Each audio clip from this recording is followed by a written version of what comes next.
Welcome to Layer the Alchemist, where we discuss all things heavy metal and hard rock. On today's episode, another in my series of what I call cool compilations.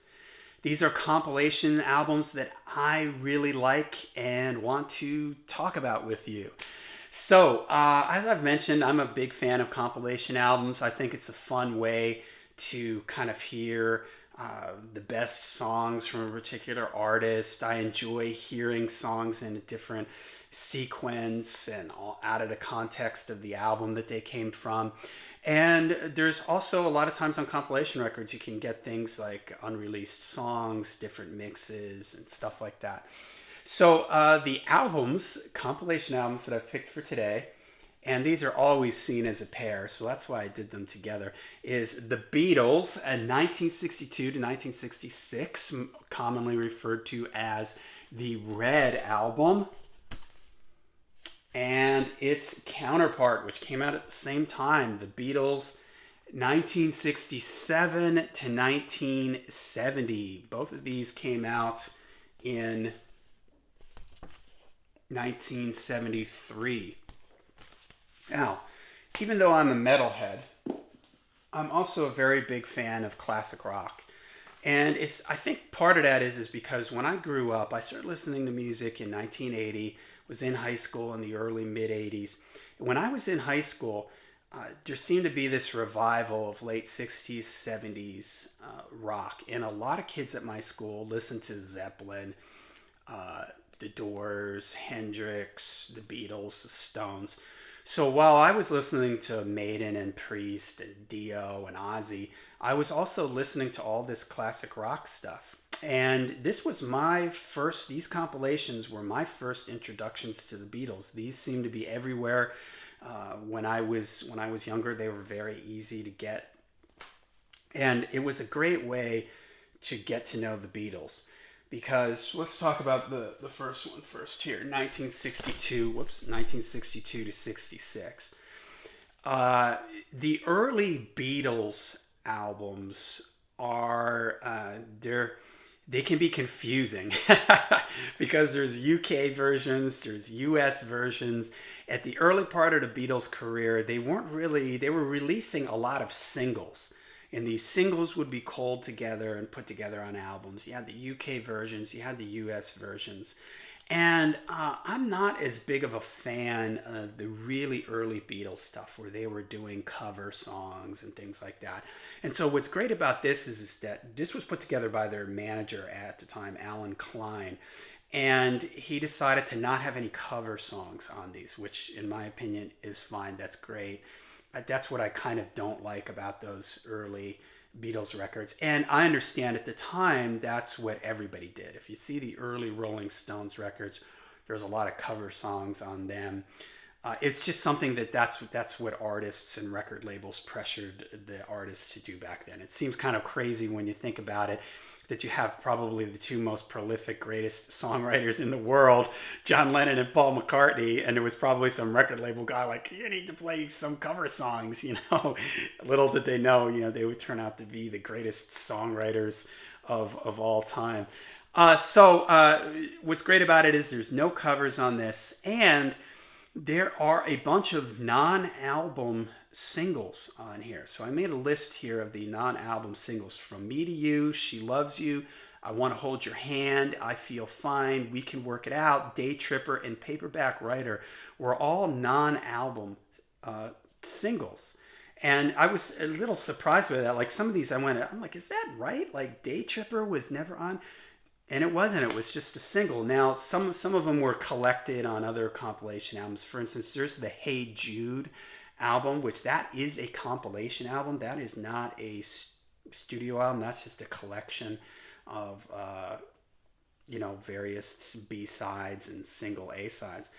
So there's a lot of non-album things that you wouldn't be able to get, especially at that time in the 80s, unless you were picking up singles or UK versions. So as a young kid, this was great. And it's got all their songs that I think from this era that you could want. We mentioned Love Me Do, Please Please Me. There are 26 songs on this. So you're getting a lot of songs here. It's a double album. I remember it being like a double cassette, not one cassette, but a long cassette. But it's got all the great stuff on here. All My Loving, Can't Buy Me Love, Hard Day's Night, And I Love Her. I Feel Ticket to Ride. I love that song. Yesterday, beautiful ballad, Help. You've Gotta Hide Your Love Away, Day Tripper, Drive My Car. My favorite era of the Beatles is starting with Rubber Soul and Revolver. And in fact, those are my two favorite Beatle albums. I know a lot of people point to like the White Album but for me, and Abbey Road, but for me, Rubber Soul and Revolver, I love those records. It's when they were starting to put behind sort of their mop top love song, I Want to Hold Your Hand era, and they were moving into a little more sophisticated territory with their lyrics and their arrangements, bringing in different instrument sounds and work playing more in the studio, but it hadn't gotten too far. The songs were still super catchy and compact and really well thought out. So I love that era of the band. That's represented on here with stuff like Nowhere Man, Drive My Car, Norwegian Wood, and then, there's just other great Yellow Submarines on here, Eleanor Rigby. I mean, what can you say about the Beatles? Some bands, when they put together compilation albums, it'll be one album. And, usually there's a couple songs on there. You're like, why did this get on here? That's not the case with the Beatles. Every song on here is just fantastic.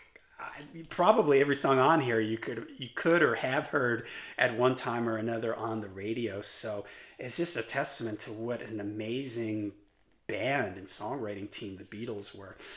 There's also, if you go on Wikipedia and you look this up, there's also interesting info on some of the mixes on here, where the mixes were taken from. And I didn't have the time to go through and list what every single one was, but you do get some different mixes on these compared to depending on where you were in the UK or the US. One of the problems with the really early Beatles stuff is that it was recorded, and the band recorded them in mono. And if you have a chance to hear this early stuff in mono, I highly encourage you to do that. They released these massive box sets years ago where they had a stereo box set and a mono box set. So if you can hear the mono versions, you should check them out, because back at this point in time, the band was really concentrating on the mono mixes because that's what the average person was getting. Stereo mixes were considered like a luxury, a hi-fi type of thing that only a small number of people had the equipment to play stereo mixes. Record players back then, some couldn't play stereo mixes. So stereo mixes were sort of like a luxury hi-fi thing. And the band at this point didn't really spend a lot of time or any time on the stereo mixes. The stereo mixes were like afterthoughts. So if you listen to some of these things with headphones on, the stereo mixes a lot of times are really disorientating, because you'll have all the vocals in one channel, all the instruments in another channel. Because back at that point in time, they were only using 2-channel mixes for some of these recordings. So the band, 2 or 4-channel mixes. So it can be a little hard to listen to. If you're just listening in a room with your stereo, you don't really notice it. With headphones on, it can be a little bit strange. By the time Rubber Soul and Revolver came around, they started playing around with that and started getting the drums in the center. They call it like a fake stereo mix. So some of the stuff has that, but so it's an interesting thing. If you have a chance, check out the mono recordings from the Beatles. Really, I think the first album that they truly sat down to mix in stereo was the White Album. I could be wrong about that, but I'm pretty sure that that's what it was. And before that, everything, they mixed it for mono. In the stereo, they weren't even around a lot of times for the stereo mixes. All right, so next you have the Blue Album, the 1967 to 1970. This one has 28 songs on it. So between these two, you're getting like, over 50 songs between these two compilations, which is just great. Non-album singles on here, Lady Madonna, Hey Jude, Revolution, Don't Let Me Down, Ballad of John and Yoko, Old Brown Shoe.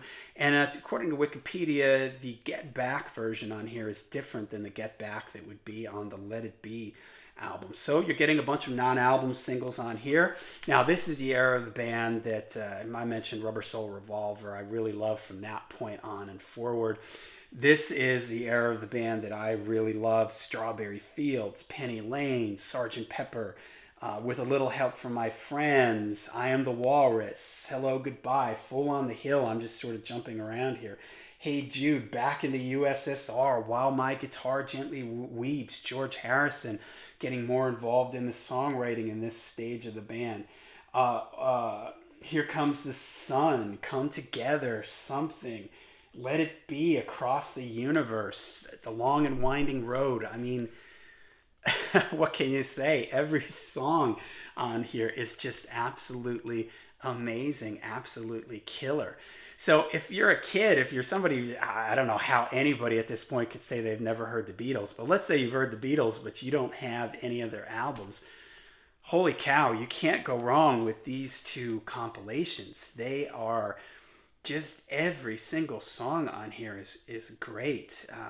It's just, what can you say about the Beatles? They were such great songwriters, wrote so many fantastic songs. And for me, this was like I mentioned, this was my first exposure to the Beatles. So even though I love the studio albums, I can hear what's coming next on these compilation albums. I know what song comes next. And for a young kid that couldn't afford to go out and buy all those albums, to be able to buy these two records and have this many songs, this many great songs on them, it's just incredible. There are no songs between these two albums that I skip over when I listen to these. It's not like, oh yeah, I don't like that one, let me skip over this one. No, man, every song on here is great. Super fun just to be able to put this on and hear so many great songs in a row like this. So there you go. Cool compilations. The Beatles, a band that I haven't talked about on my channel yet, that I need to talk about the Beatles more because they are one of the greatest bands of all time. The Red album, 62 to 66. The Blue album, 67 to 70. Just an amazing compilation and well worth the money, like I said, because there's a bunch of things on both these albums, non-album singles. So they're just not songs that you could just get on the regular albums anyways. So just great. Love it. Brings me back to my youth of first discovering the Beatles. This is all I heard from the Beatles really for, gosh, probably the first couple of years that I was listening to them. These two albums kept me occupied. You know, they were enough for me at that time until I finally started getting Sgt. Pepper and the White Album and Rubber Soul and Revolver and all that. So, all right. I believe these albums have been reissued. I'm not really sure. These are the original pressings. They sound great. I know the reissues that the Beatles did with those massive box sets, you know, do sound pretty good. So I think you can't go wrong with whatever version pressing you pick up of these. So let me know in the comments what you think of these two albums. Were you like me? Did you discover these when you were younger? You know, let me know what you think. Make sure you hit like and subscribe, and until we see you again, make sure you stay heavy, stay metal.